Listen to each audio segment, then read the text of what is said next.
What if a simple act of kindness on a snowy mountain road could change your entire life? In a quiet town tucked beneath the shadow of the mountains, a struggling single father crosses paths with a mysterious woman stranded in a storm. He doesn't know she's a billionaire, fleeing her own kind of loneliness, and neither of them could imagine how one night would set off a chain of events that would transform not just their lives, but an entire community. This is a story about second chances, about how goodness has a way of coming back to you, and how love sometimes arrives when and where you least expect it. Before we dive into this heartfelt journey, if you enjoy stories about hope, love, and the quiet power of kindness, don't forget to subscribe to the channel. That way, you won't miss any of the inspiring tales we share here, each one crafted to leave you with something warm and lasting.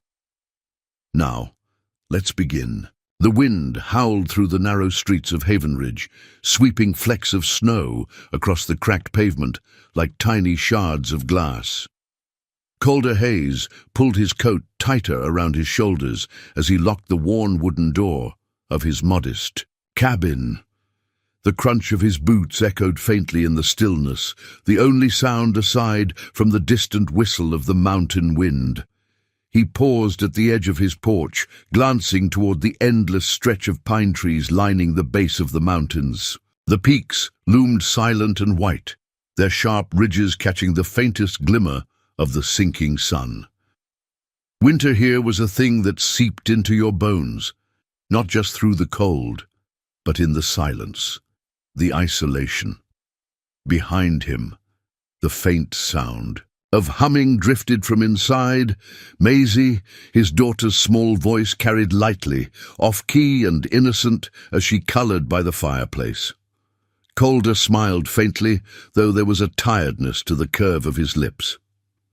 She was 8 now, the bright spot in an otherwise muted existence. Since her mother passed 3 years ago, Maisie had become his world, a fragile, beautiful thing he was desperate to protect, even as the weight of life pressed heavier with each passing winter.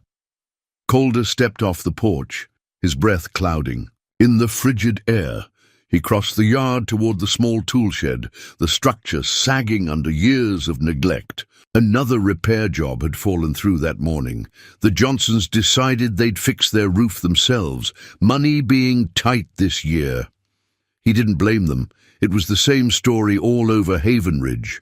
Times were hard. They'd always been hard, but Calder wasn't one to complain. He simply rolled up his sleeves, fixed what he could, and moved forward, one step at a time. Inside the shed, he retrieved his toolbox, pausing to glance at the photo taped to the inside wall. A young woman with laughing eyes, holding a toddler. His late wife, Laurel. He pressed his fingertips briefly against the image, a small ritual, before heading back toward the house. Maisie met him at the door, her brown curls poking out from beneath a knitted hat that hung too low on her forehead. "Daddy, is Mr. Ira coming over tonight?" she asked, hopeful. Calder shook his head. "Not tonight, Bug. Too cold for him to be out."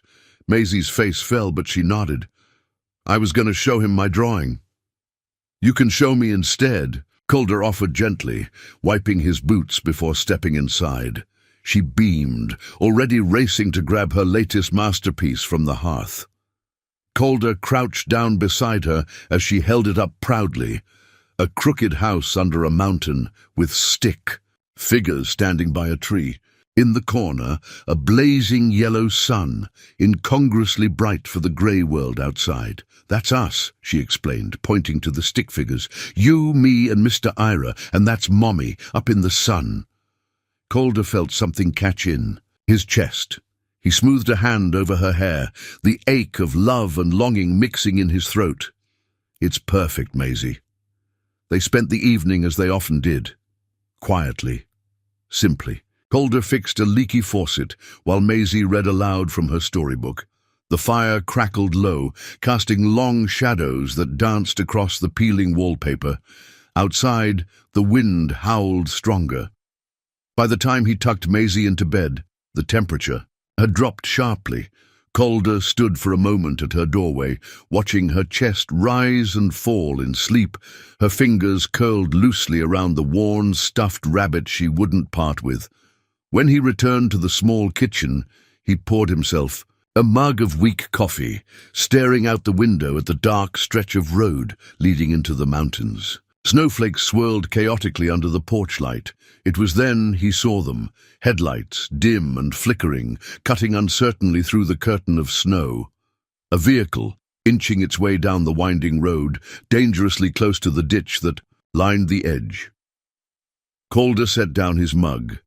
Something about the way the car crawled forward sent a prickle down his spine. He grabbed his coat, pulling it over his shoulders as he stepped back out into the cold. The wind bit at his face as he jogged to the edge of the road. The car, a dark SUV, lurched slightly, its tires spinning uselessly in the snow. Calder waved his arms, motioning the driver to stop. The window rolled down, revealing a woman inside, her face pale, eyes wide with unease. She looked out of place amidst the storm, her hair perfectly styled, her coat far too thin for the weather.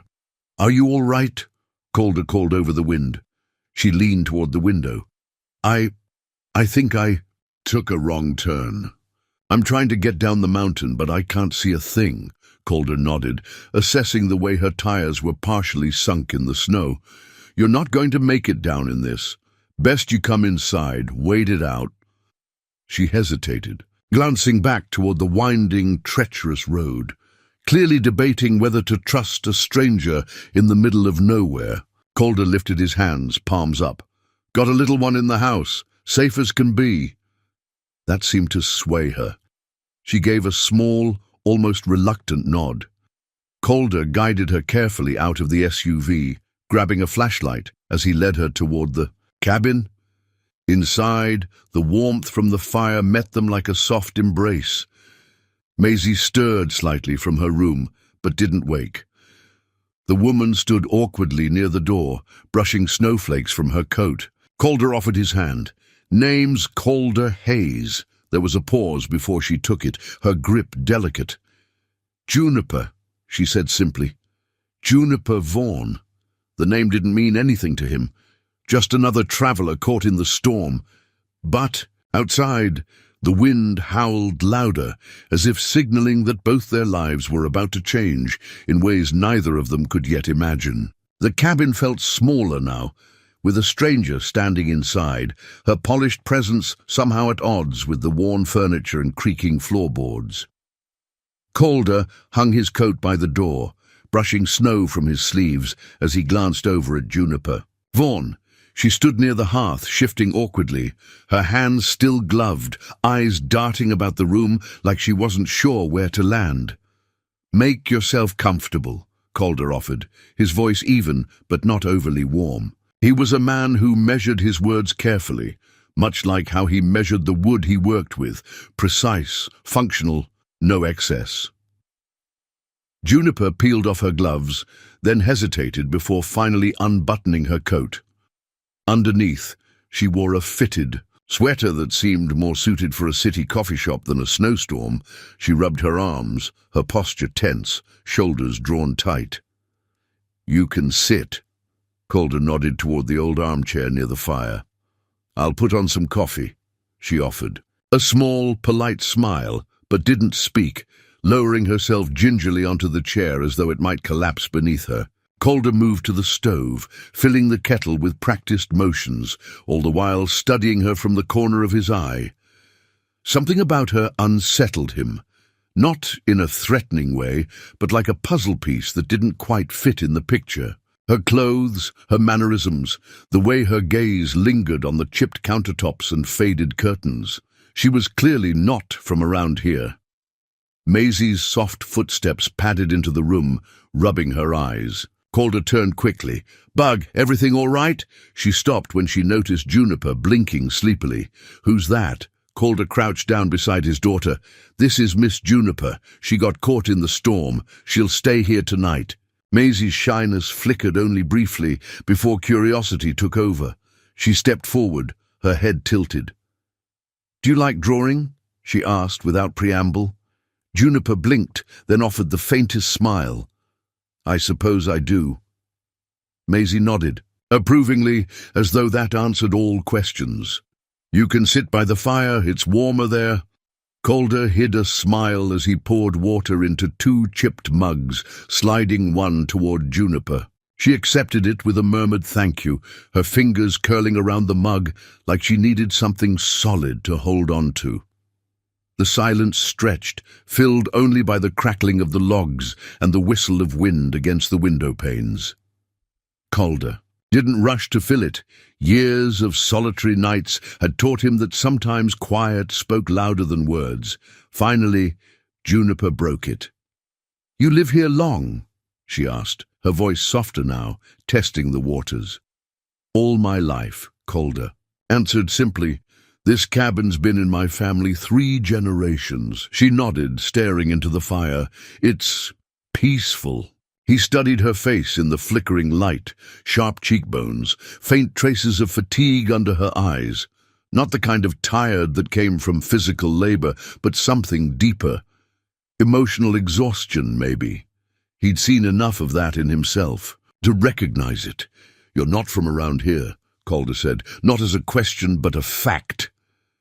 Juniper let out a soft breath, the corner of her mouth twitching. "No, passing through, I guess."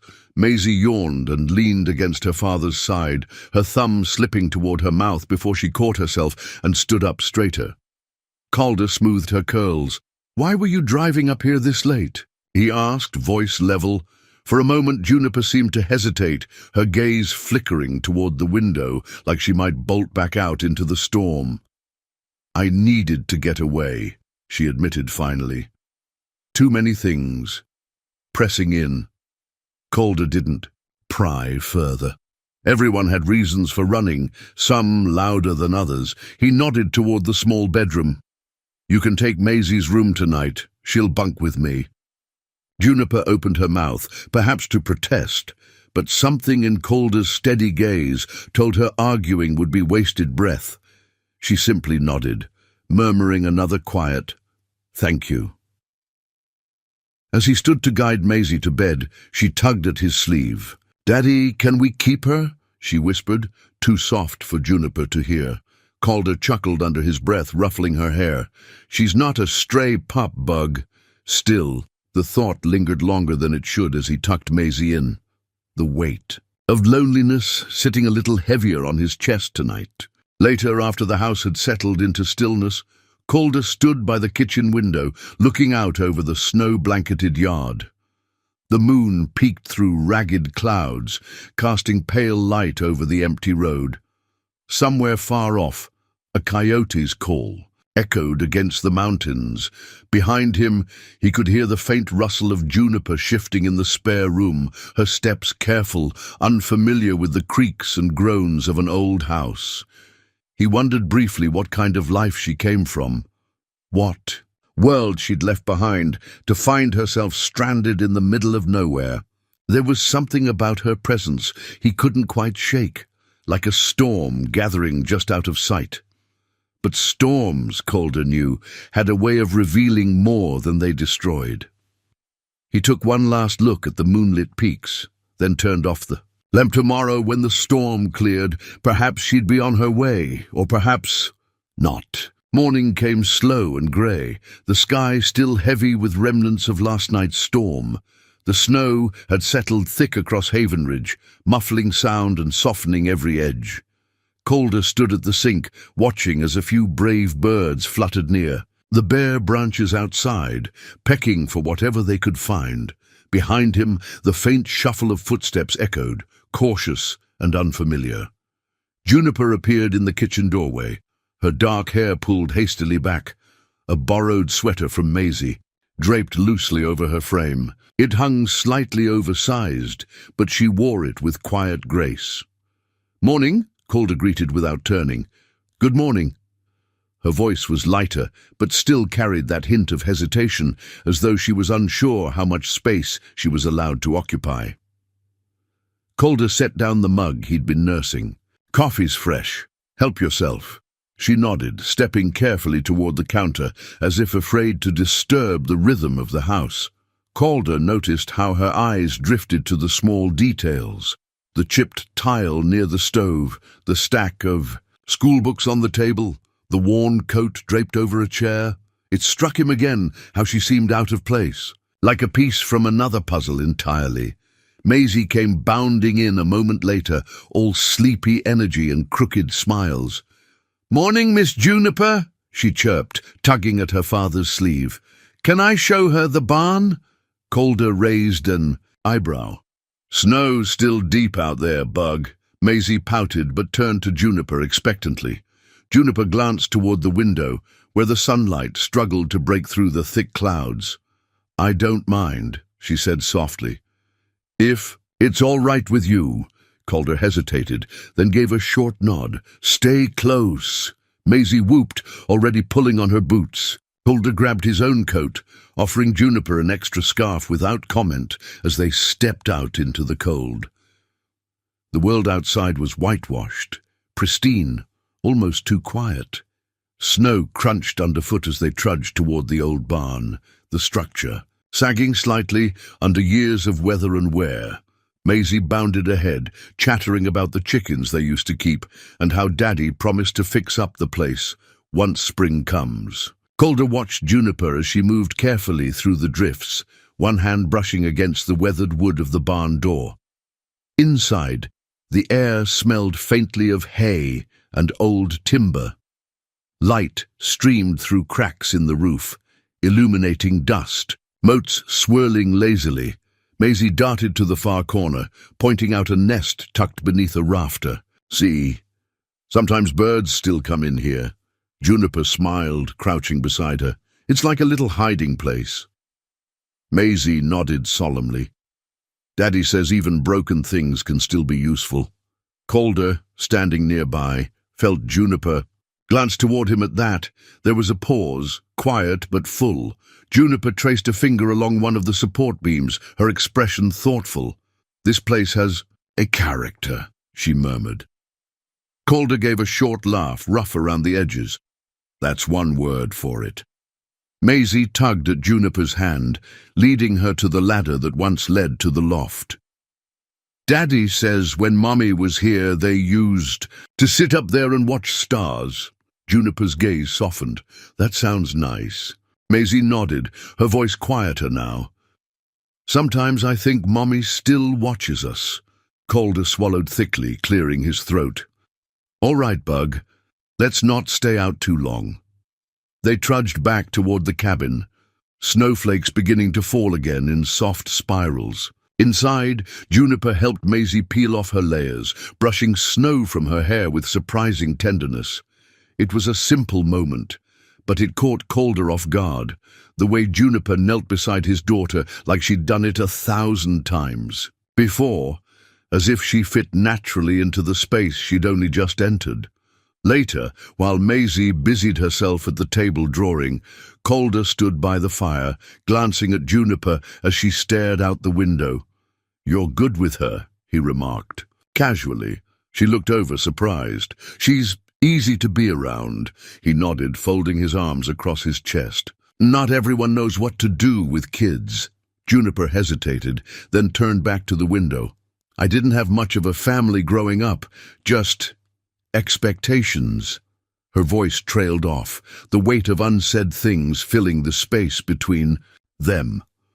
Calder didn't press, but something inside him shifted slightly, a realization, maybe, that beneath her polished exterior she carried cracks of her own. By late afternoon, the snow had eased, and Calder went about stacking wood near the shed. He noticed Juniper lingering nearby, her hands tucked deep in her borrowed coat. "You always fix everything yourself?" she asked, watching as he hammered a loose plank back into place. He shrugged. "Somebody has to." She chewed her lip thoughtfully, then blurted, "Where I come from, people pay others to do everything." Calder didn't answer immediately. He could feel the tension rolling off her, the conflict she tried to keep hidden beneath polite smiles. Finally, he met her gaze. "Sometimes doing things yourself is the only way to know they're done right." Her eyes flickered, something unreadable flashing across them. As the sun dipped low, casting a soft orange glow over the snow, Calder motioned toward the house. "Supper's simple," he said, "but you're welcome." She gave him a small, genuine smile. Simple sounds good. And for the first time since she'd arrived, it felt like something fragile but real had settled between them. Not questions, not pretenses. Just two people who knew what it was to patch things together, even when life left cracks. The next day broke clearer, though the heavy snow still blanketed the town in thick silence, the kind of quiet that almost felt too still, like the world was holding its breath. Calder stood by the window, sipping his coffee, eyes scanning the mountain ridge where yesterday's storm had swept through. The roads were still slick, the sky pale and empty. Juniper sat quietly at the kitchen table, Maisie beside her, both hunched over a sheet of paper. Calder watched as Maisie explained her drawing, stick figures standing by a crooked house, a yellow sun smiling in the corner. Juniper listened attentively, nodding and asking questions, as though she'd known Maisie for much longer than 2 days. There was something effortless about the way Juniper blended into the morning routine. No pretense, no polite distance like the night before. Calder wasn't sure if it unsettled him or made the house feel less hollow. After breakfast, he shrugged on his coat and gestured toward the door. "Heading over to Della's cafe. She needs the porch steps fixed before the next freeze." Juniper looked up, something flickering behind her eyes. "Do you need a hand?" Calder raised an eyebrow. "You ever handled a hammer?" She smiled faintly. "I can learn." Maisie clapped her hands. "Can I come too?" He glanced at his daughter's hopeful face, then back to Juniper. Against his better judgment, or maybe because of something else entirely, he nodded. "All right, let's go." The town of Havenridge was the kind where everyone knew everyone, and strangers didn't go unnoticed. As they walked toward the main street, the snow crunching beneath their boots, Calder caught the curious glances tossed their way. Della's cafe sat at the corner, a modest building with faded red shutters, a hand-painted sign swaying in the wind. Della Monroe herself stood on the porch, bundled in a thick scarf, her eyes sharp and knowing. She gave Calder a nod, then her gaze slid over to Juniper, lingering. "Well now," Della said, wiping her hands on her apron. "Didn't expect you'd be bringing help." Calder grunted. Seemed she needed something to do. Juniper extended a polite smile. "I'm Juniper, just passing through." Della's eyes narrowed thoughtfully, but she didn't pry.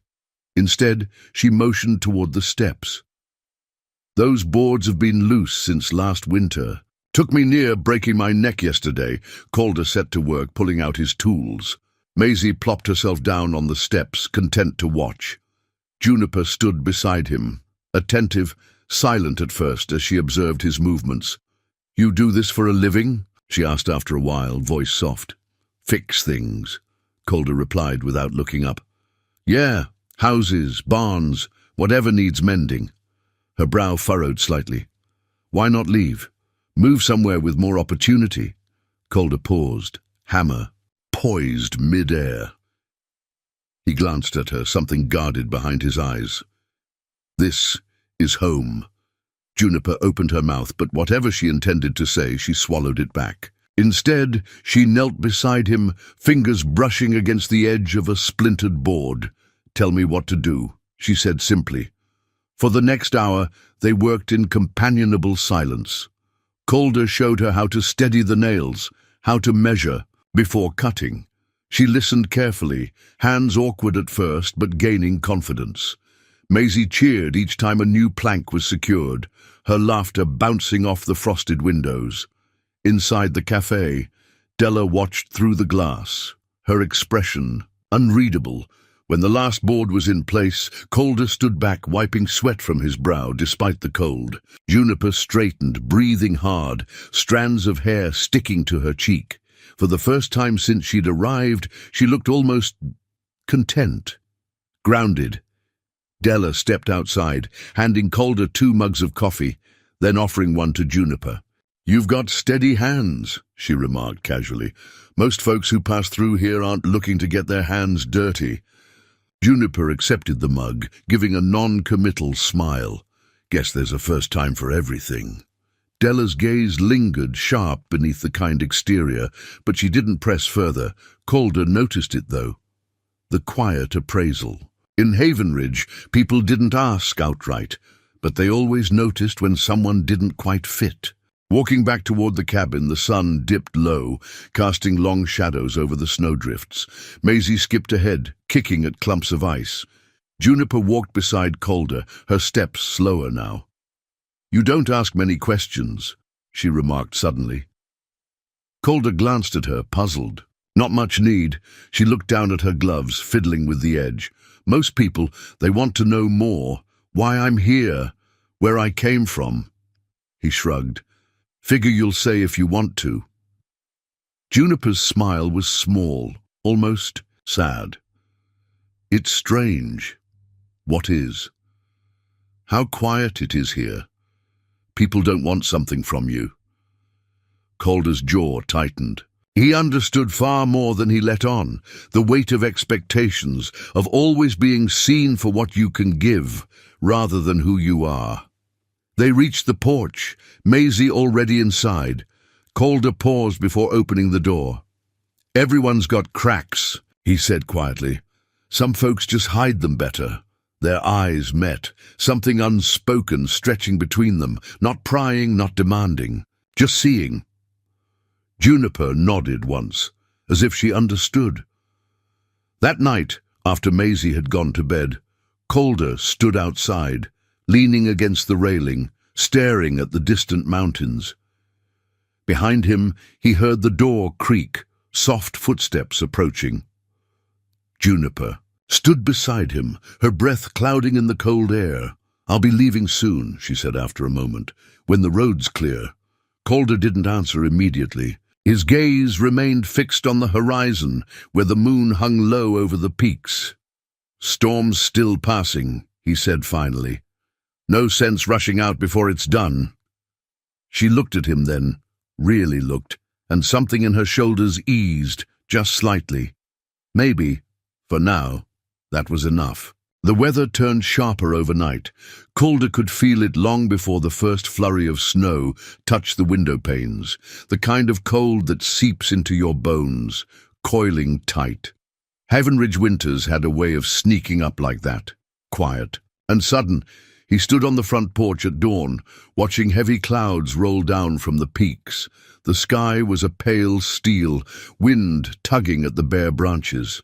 Behind him, Juniper appeared, pulling her borrowed sweater tighter. "Another storm?" she asked, voice low. Calder nodded. "Looks that way." Maisie shuffled sleepily in the doorway, rubbing her eyes. Calder crouched, brushing her curls from her face. "Best we stay put today," he told them both. Juniper glanced at the sky again, a crease forming between her brows. "I thought about leaving this morning, but maybe I'll wait." Calder gave her a look, half amused, half resigned. Smart. By mid-morning, the snow fell harder, thick and fast, blanketing everything in sight. Calder moved through the cabin with steady purpose, stocking firewood, checking the generator, laying extra blankets by the hearth. Years of living here had taught him preparation wasn't just a habit, it was survival. Juniper hovered nearby, following his motions quietly, offering help without being asked. She carried wood in from the shed, her steps careful on the slick porch, cheeks pink from the cold.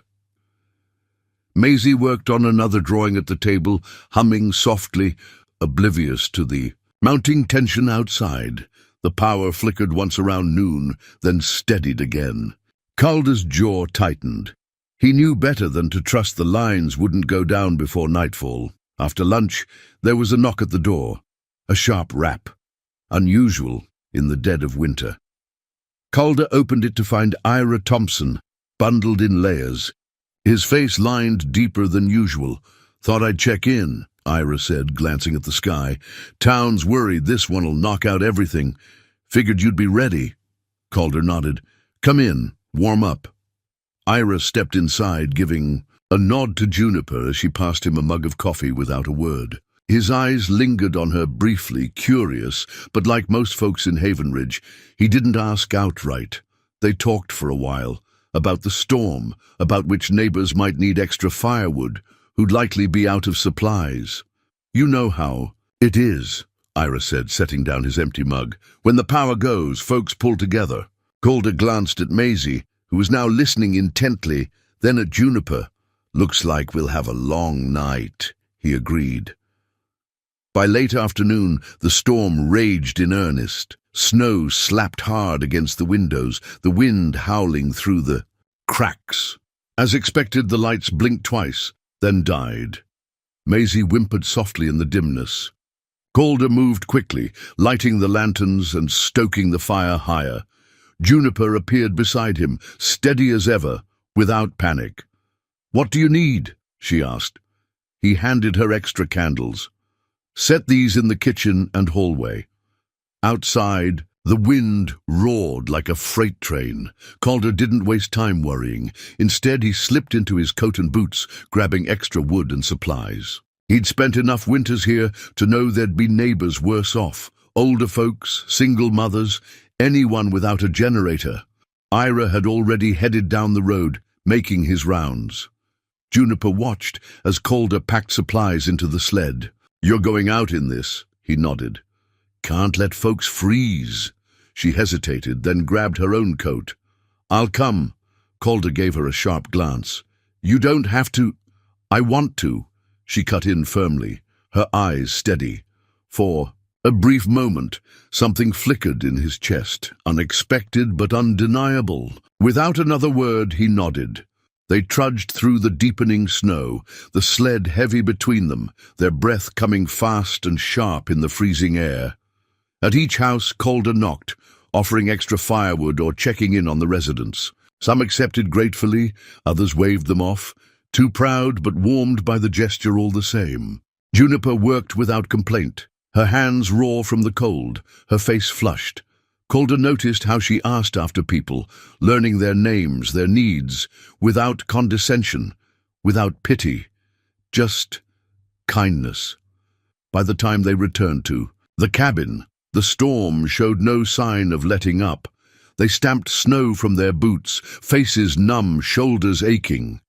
Maisie threw herself at Calder the moment he stepped inside. "You're back!" she cried, clinging to his leg. He ruffled her hair gently. "Told you, Bug. Always come back." Juniper set down her gloves, her expression unreadable. The flickering firelight played across her features, softening the sharp edges. Calder poured 2 mugs of tea, sliding one toward her without a word. They sat for a while in silence, listening to the storm rage outside, the only sound inside a crackling of logs, and Maisie's quiet breathing as she dozed by the hearth. Finally, Juniper spoke, her voice barely above a whisper. "Where I come from. People don't do this." Calder looked at her, one brow raised. "Do what?" "Check on their neighbors," she said, gaze fixed on the fire. "Give without expecting anything back." Calder took a sip of his tea, considering. "Out here," he said after a pause, "you learn real quick. No one gets through the storm alone." She nodded, but her eyes remained distant. A part of Calder wanted to ask why she was really here, what she was running from, but instead he simply added, "Most of the time it's not the big things that matter, it's showing up. That's how people remember you." Juniper's eyes met his then, something raw and unguarded flickering there. As the night wore on and the storm raged louder, they sat together by the fire, 2 people who had nothing in common on the surface, but who understood, perhaps more, than they realized, what it meant to weather life's coldest nights. The morning after the storm arrived, like a breath held too long, finally released. The world outside shimmered in pristine white, icicles hanging like glass teeth from the porch eaves. And the sky, at last, was clear, an endless stretch of cold, blue. Inside the cabin, warmth still clung to the air. Calder stood by the stove, stirring oatmeal, while Maisie colored quietly at the table. Across from her, Juniper sat, hands wrapped around a steaming mug, eyes distant despite the cozy scene. For the first time since she'd arrived, something in her posture seemed less guarded, yet at the same time, there was a certain heaviness, hanging just beneath the surface. Calder had noticed it last night too, as they'd sat by the fire in silence after returning from their rounds. She'd been unusually quiet, staring at the flames long after Maisie had drifted off to sleep. Something about the way she'd watched him, not pitying, not detached, had lodged itself stubbornly in the back of his mind. Now, as he watched her absently trace the rim of her mug, he had the distinct feeling she was turning something over. In her head, Maisie broke the quiet first. "Miss Juniper, when the road's clear, will you stay longer?" Juniper glanced up, startled, and then offered a faint smile. "I don't know, sweetheart." Maisie tilted her head, unconvinced. "Daddy says people who fix things shouldn't leave too soon." Calder raised an eyebrow at his daughter, but didn't correct her. Juniper's smile wavered slightly. "Your daddy's a smart man." Before Maisie could ask more, Calder nodded toward the door. "Ira's coming by later to check on things. Might head into town after. Need anything?" Juniper shook her head quickly. "I'll stay here, maybe help Maisie with her drawings." Calder nodded, though something in him prickled, an awareness that she'd declined too quickly, too firmly. Later, as Calder left for town, the cabin fell into a quiet hush. Juniper stood at the window for a long moment, watching his figure disappear down the snow-covered road. Maisie, now napping in the next room, her heart felt heavy, like something pressing against her ribs she couldn't quite name. The truth was, she hadn't planned on staying this long. When she'd first taken the mountain road days ago, it was supposed to be temporary, a brief escape from meetings, from headlines, from board members whose smiles were as sharp as knives. Vaughan Enterprises was her legacy by blood, but never by choice. She'd always felt more like a figurehead than a person. But here, in this creaky cabin with mismatched chairs and a child's laughter, she'd felt something she hadn't known. She was missing. She shook her head, pushing away the thought, and wandered toward the kitchen counter to tidy up. That's when she saw it, an envelope half-tucked beneath a stack of papers. It was nothing out of the ordinary. Calder's handwriting scrawled across the front, addressed to the local utility company, but beneath it, something else peeked out, a small letterhead embossed faintly with a logo she recognized immediately. Her breath caught. It was her company's seal. Her pulse quickened as she slid the paper free. It wasn't much, just a folded invoice tucked inside a past-due notice. But the name printed at the top was unmistakable, Vaughan Enterprises. She stood frozen for a moment, the weight of it settling over her. So Calder had done business, unknowingly, with the empire she represented. Juniper set the paper down carefully, her heart thudding in her chest. Questions tumbled over one another. How far did Calder's struggles reach? How much of this quiet resilience had been held together with duct tape and hope? And more importantly, what would he think if he knew who she really was? That afternoon, Calder returned to the cabin just as the sun dipped low, casting long amber shadows across the snowdrifts. He found Juniper sitting by the hearth, Maisie curled against her side, both of them deep in some storybook. For a moment, Calder just watched them. The way Juniper's voice softened when Maisie pointed at the pictures, the way her smile crinkled, the corners of her eyes. Something stirred in his chest, unbidden. He cleared his throat and Juniper looked up, offering a small smile that didn't quite reach her eyes. "Everything all right?" he asked casually, hanging his coat. She hesitated a beat too long. "Fine, just thinking." Maisie jumped up, pulling Calder toward the table to show him her latest drawing, a picture of the cabin, flanked by stick figures. Calder, Maisie, and Juniper all holding hands. Calder's breath caught slightly. Later, after Maisie was tucked in bed and the house quiet again, Calder poured 2 mugs of tea and passed one to Juniper, who accepted it without meeting his eyes. Something was off. He felt it like a shift in the wind before a storm. "You've been somewhere else today," he said quietly. She looked down at the mug, then back at him, her gaze steady but conflicted. "There's something I haven't told you," she said. At last, her voice barely above a whisper, Calder felt his shoulders tense, but he nodded, waiting. Juniper took a breath, fingers tightening around the ceramic. "I didn't just get lost on the mountain road," she admitted. "I was running from something, or maybe from myself." He said nothing, watching her closely. "My family owns Vaughan Enterprises," she continued, her voice quiet but clear. "It's a large company. You've probably never heard of it, but it's mine." There it was. The truth laid bare. Between them, Calder didn't react immediately, his face unreadable. Finally, he set down his mug, voice calm. "So, you're a billionaire?" Juniper swallowed hard. "Yes."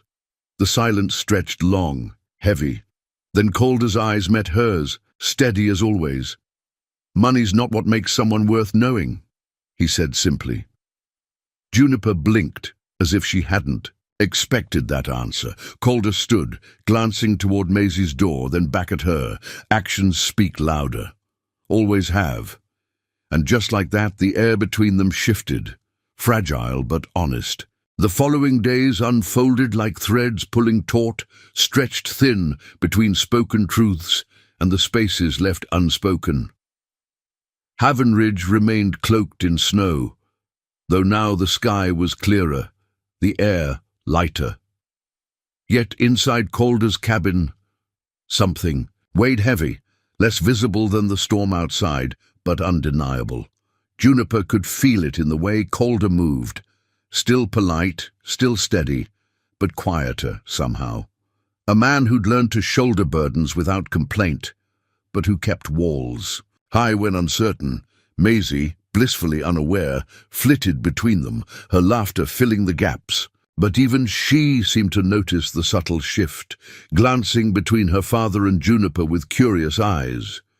Juniper tried to act normal, helping Calder stack wood, sweeping snow off the porch steps, sitting at the table to help Maisie with her schoolwork. But there was no pretending away the truth anymore, not after the confession she'd made. Every now and then, she caught Calder watching her when he thought she wasn't looking. Something unreadable flickered in his gaze. Less about her wealth, she sensed, and more about what it meant, what it changed, and it gnawed at her. Because she didn't know how to bridge that widening gap. It wasn't until 3 days later that the unspoken tension came to a head. That morning, Calder announced he'd be heading out to the old schoolhouse, where a few locals had gathered to patch the roof before spring thaw could cause more damage. Juniper offered to tag along, but he shook his head, expression polite but distant. "Won't be long," he said, voice even. Juniper watched him go, something cold settling beneath her ribs. Maisie tugged at her sleeve. "Why don't you come to town with me and Miss Della?" she asked brightly. "She said I could help at the cafe today." Juniper hesitated, then nodded. "That sounds nice. Anything to get out of the house and away from the ache pressing between the walls." Della's cafe buzzed with quiet energy as the storm's aftermath began to thaw. Locals gathered over coffee, exchanging news, while the smell of fresh-baked bread and wood smoke filled the air. Juniper busied herself wiping tables, letting Maisie chatter away with Della behind the counter. The rhythm of small-town life moved around her, familiar faces, familiar routines. It should have felt comforting. Instead, it only emphasized how much of an outsider she was. Della approached after a while, setting down a fresh pot of coffee. Her sharp eyes scanned Juniper, never one to tiptoe. "You've got that look," Della said bluntly. Juniper arched a brow. "What look?" "The one folks get when they're thinking too loud." Juniper gave a soft laugh, but it lacked conviction. "I guess I have a lot on my mind." Della poured herself a cup, leaning against the counter. I've lived here long enough to know Calder Hayes. He's solid as oak, but he doesn't trust easy. Juniper swallowed. I didn't mean to lie. Della waved a hand. Didn't say you did. But folks around here, we don't care much. For masks. Calder even less. She hesitated, then softened her tone. Thing is, people aren't just worried about who you are. They're wondering if you're planning to stay or just passing through. Juniper stared into her mug, the question echoing louder than the chatter around her. Stay. The thought had crept in more than once lately, uninvited but persistent. She didn't answer, but Della gave her shoulder a gentle pat before walking away. That evening, Calder returned late, dusted in sawdust and streaks of mud. Maisie raced to meet him at the door, chattering about her day, and he listened, patient as always, ruffling her hair. Juniper stood in the doorway, uncertain. When Maisie disappeared to wash up, Calder glanced at Juniper, expression unreadable. How was town? He asked simply. She swallowed. Busy. Maisie helped Della at the cafe. He nodded, wiping his hands on a rag. There was a beat of silence, heavy with the weight of all they weren't saying. Finally, Juniper took a step closer. Calder. He looked up, eyes meeting hers. She hesitated. Then, like pulling loose a thread she could no longer ignore, she spoke. I never meant to bring all this noise into your life. I didn't plan on staying this long, but... Her voice faltered slightly. This place, you and Maisie, it feels more real than anything waiting for me back there. She watched him carefully, searching for something in his face. Calder exhaled slowly, folding his arms. What's real doesn't disappear when it's inconvenient. Her throat tightened. I'm not here to buy my way in, she added quietly. I don't want to fix things with money. He studied her for a long moment. When he spoke, his voice was low, but steady. Juniper, I don't care about your bank account. Never did. He paused. But I've spent my life building something solid for Maisie. For myself. What I need to know is whether you're here because you're looking for solid ground, or because this is just another stop on the way back to somewhere else. Her chest ached at his words. The quiet, steady honesty of them. She opened her mouth, but no answer came. Not yet. Instead, she nodded, swallowing down the emotion clawing at her throat. I'll give you space, she whispered. And she stepped back, leaving Calder standing in the soft light of the doorway, both of them, holding pieces of something fragile, unsure how to fit them back together. The days that followed stretched long and quiet, like the hush between snowfall and thaw. Spring felt distant, though the sun lingered a little longer each afternoon, casting softer shadows across the snow-laden hills of Havenridge. Juniper stayed, busy, helping Maisie with her lessons, sweeping the porch steps, stacking firewood beside Calder without being asked. From the outside, nothing seemed out of place, but Calder felt the shift. Subtle yet unmistakable, in the careful way she moved. Around him, the conversations had thinned, polite but measured, like they both tiptoed around something too fragile to name. He told himself it was for the best. She'd said she needed space, and he respected that. Truthfully, Calder wasn't sure what else he had left to give. But Maisie noticed. One morning, as Calder finished repairing a loose shutter, Maisie climbed up beside him on the porch swing, her small brow furrowed. "Daddy," she asked quietly, "is Miss Juniper leaving soon?" The question caught him off guard. He swallowed, wiping his hands on his jeans. "I don't know, Bug," he admitted softly. Maisie chewed her lip, thinking hard. "I don't want her to go." Calder looked down at her earnest face, feeling something tighten in his chest. He ruffled her hair gently. "Sometimes people leave, doesn't mean they don't care." But the words felt heavy in his mouth. That afternoon, Calder walked into town, needing space, needing motion. The old schoolhouse stood at the far end of Main Street, its whitewashed walls peeling, the bell tower leaning slightly to one side. It had stood empty for years, ever since funding dried up and families moved away in search of better prospects. He stopped at the gate, staring at the sagging roof, the cracked steps. Maisie would start at the new school across county lines. Soon, but Calder hated the thought of the place falling apart. It was more than a building. It was a piece of what this town used to be. He was still standing there when Ira Thompson approached, his cane tapping rhythmically against the packed snow. "Afternoon, Calder," Ira greeted, following his gaze.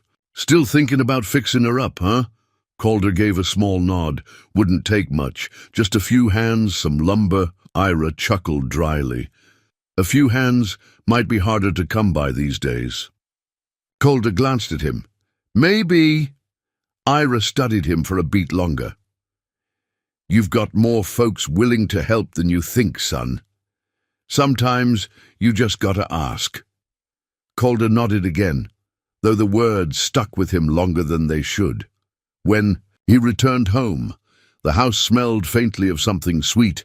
Maisie was perched at the kitchen table, scribbling furiously, while Juniper stood by the stove, pulling a tray of cookies from the oven.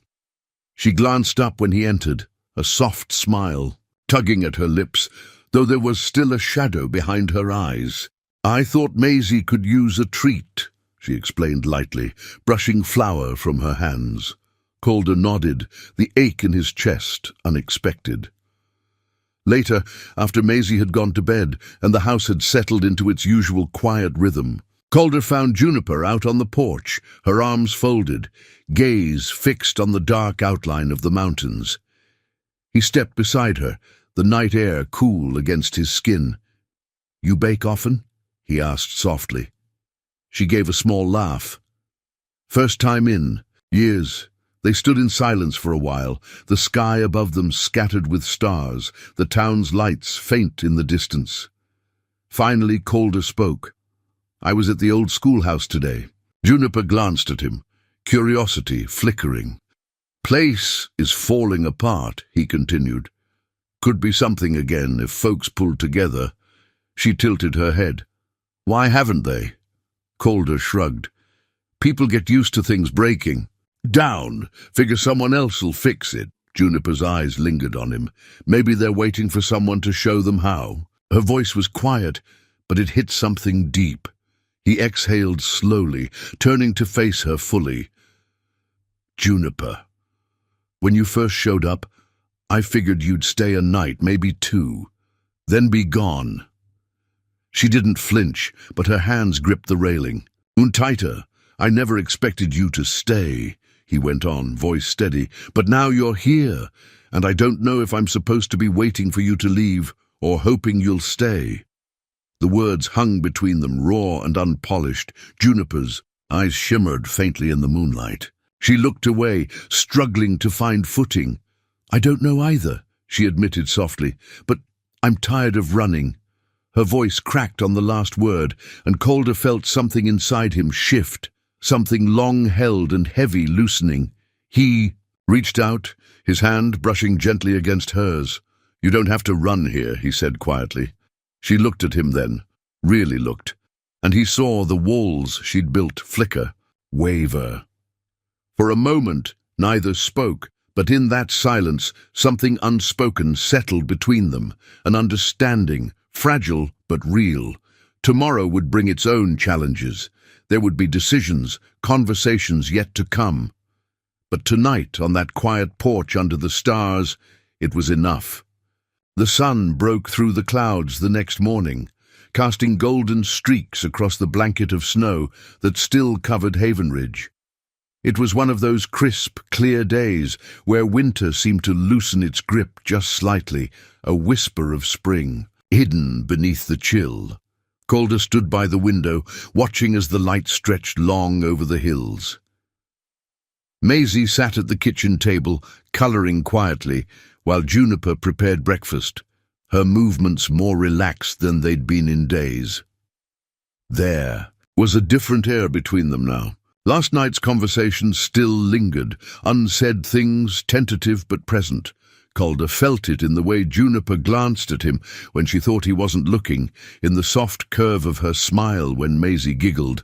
But it wasn't until mid-morning, after Maisie ran out to play in the yard, that Juniper turned to him, her expression thoughtful, something steady in her eyes.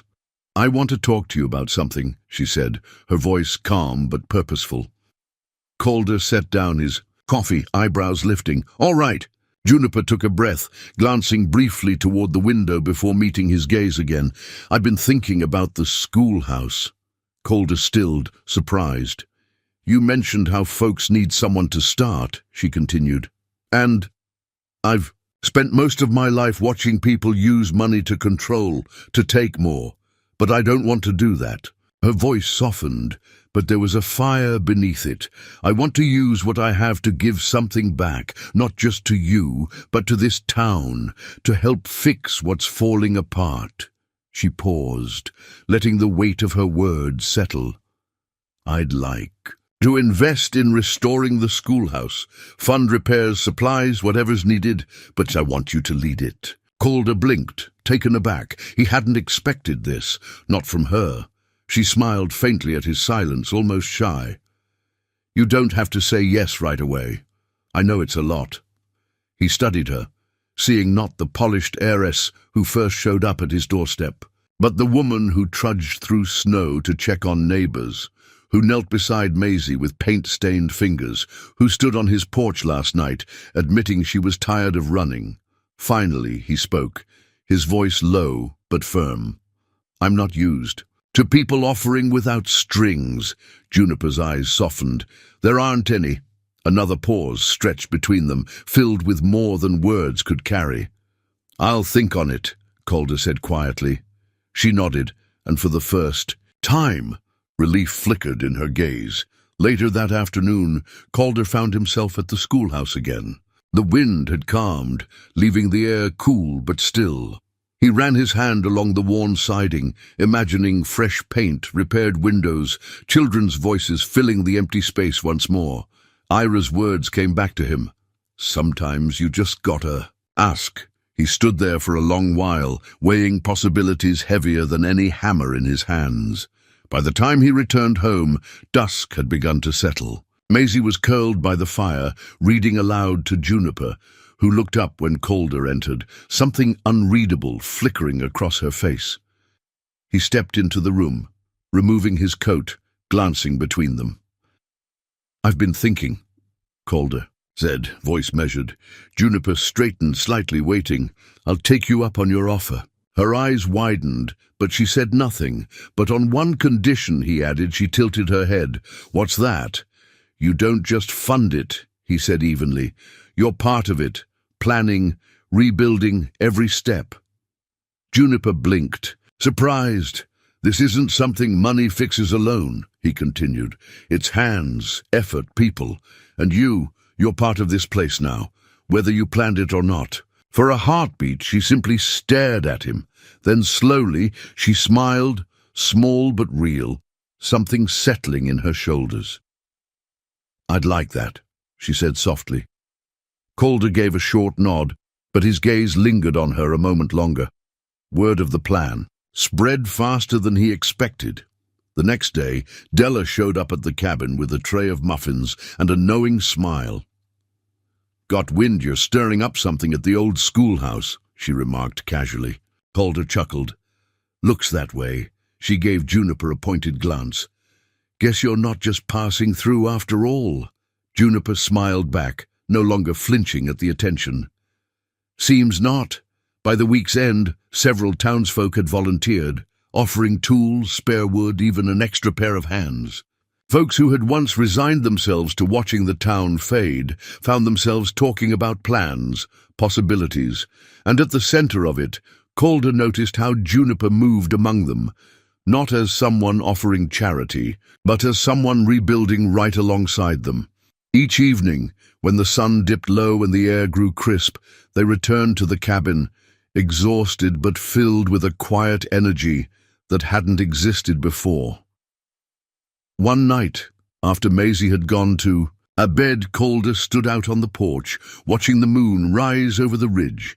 Juniper joined him, her breath clouding in the cool air. "I never thought I'd find this," she said softly. He glanced at her. "Find what?"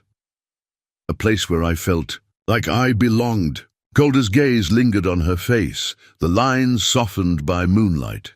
"Funny thing about belonging," he murmured. "Sometimes it's just showing up and staying long enough to see it."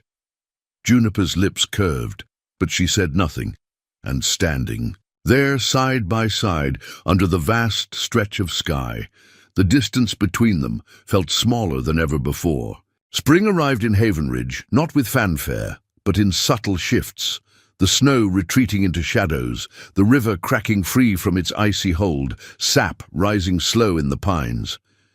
Yet, it wasn't just nature awakening. The old schoolhouse stood, at the center of the town now, scaffolded and bustling. Over the past weeks, neighbors who once kept to themselves began showing up, tools in hand, sleeves rolled high. Each board replaced, each window pane fitted back in place, felt like a piece of something larger falling into alignment.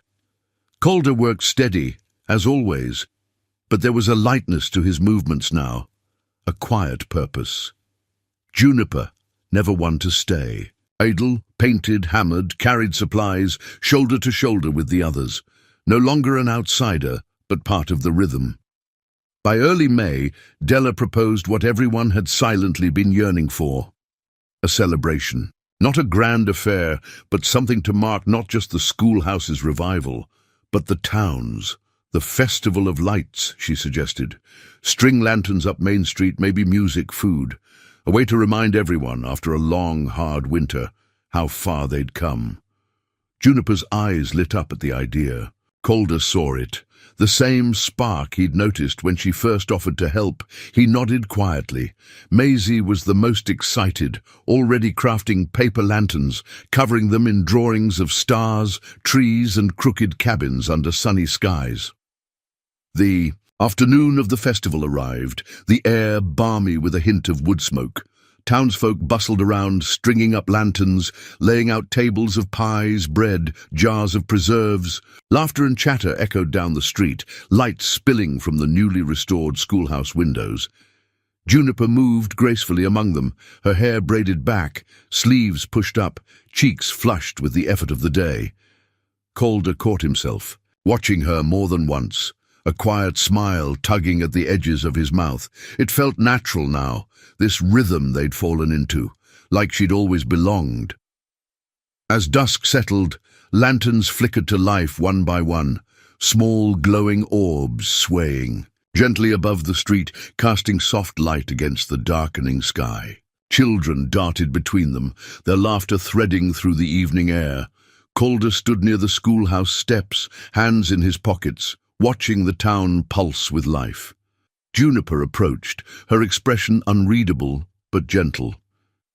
"You ever seen Havenridge like this?" she asked softly. He shook his head. "Not in a long time."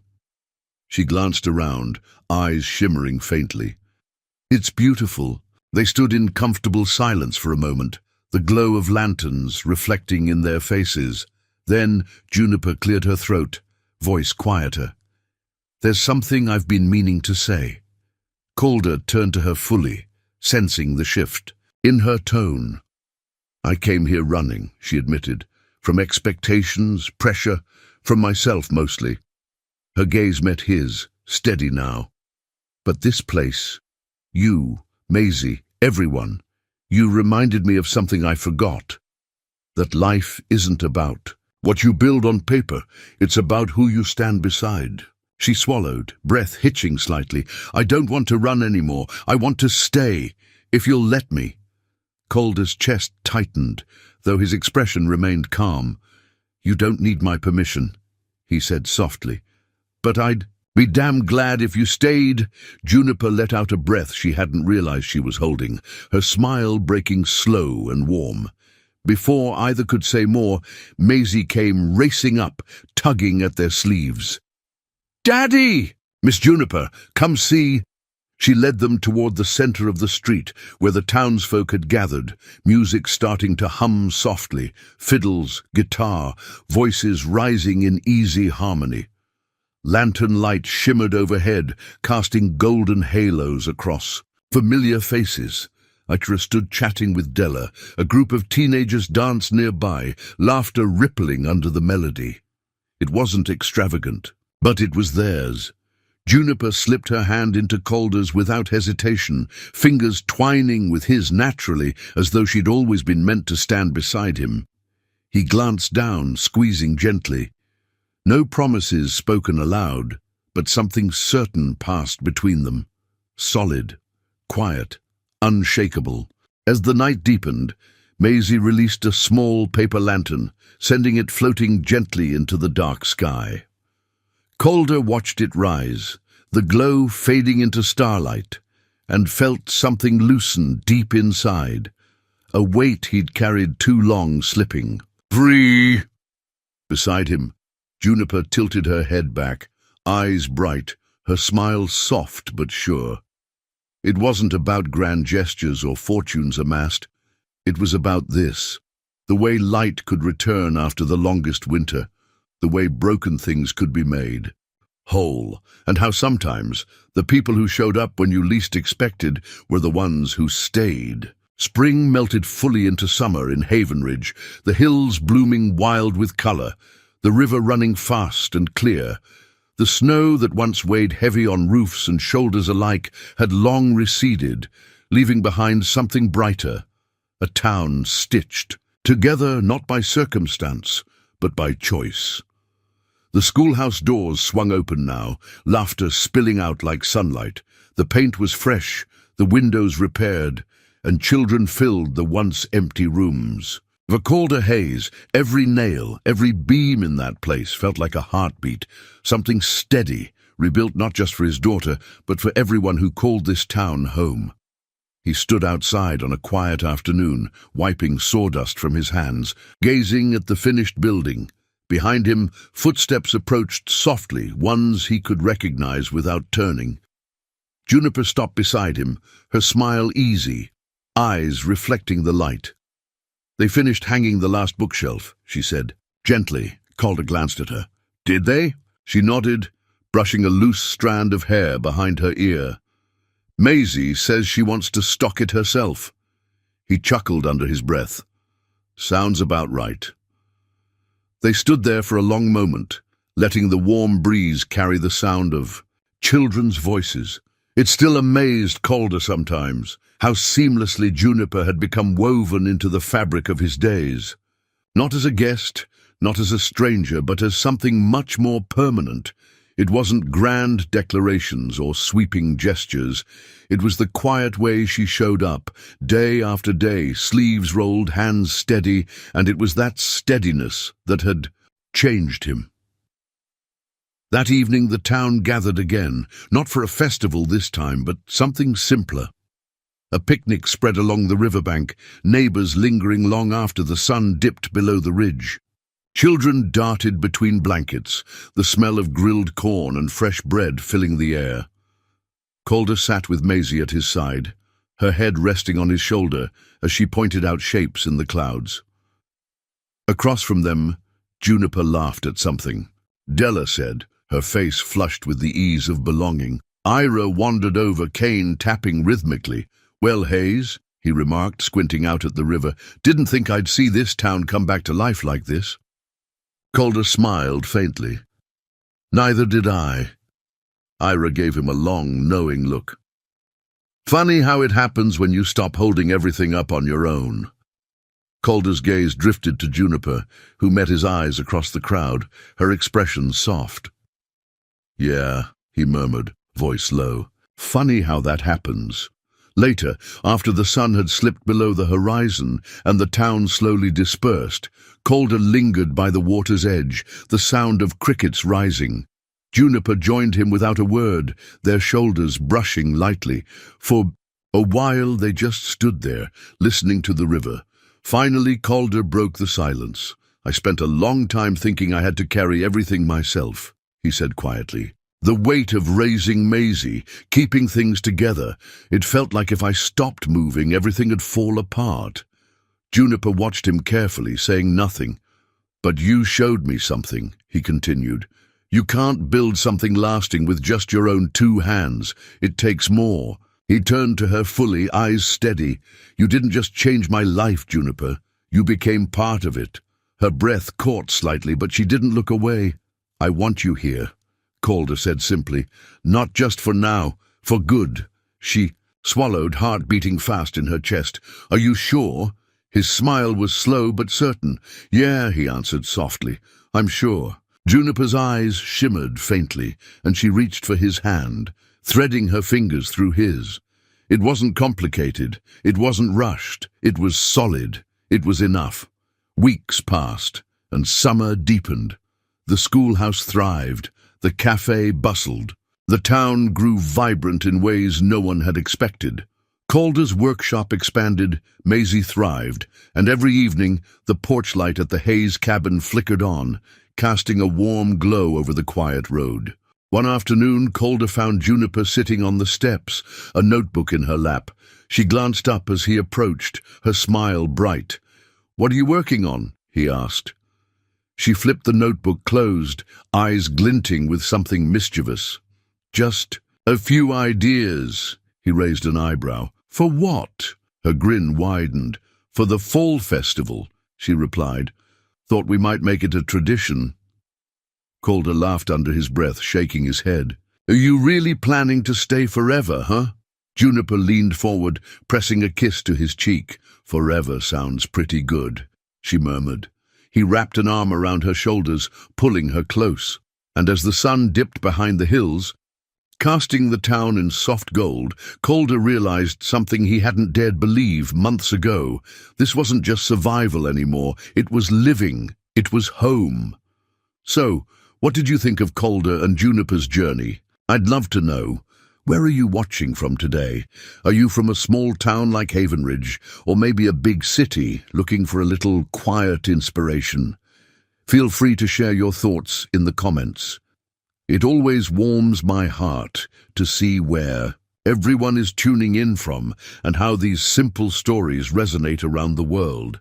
And if you enjoy these gentle, uplifting tales, stories that remind us of the power of kindness, family, and second chances, don't forget to hit that subscribe button. There are many more heartfelt stories waiting for you here. Thank you truly for spending your time with me today. It means more than you know. Until next time, take care of yourself and take care of each other.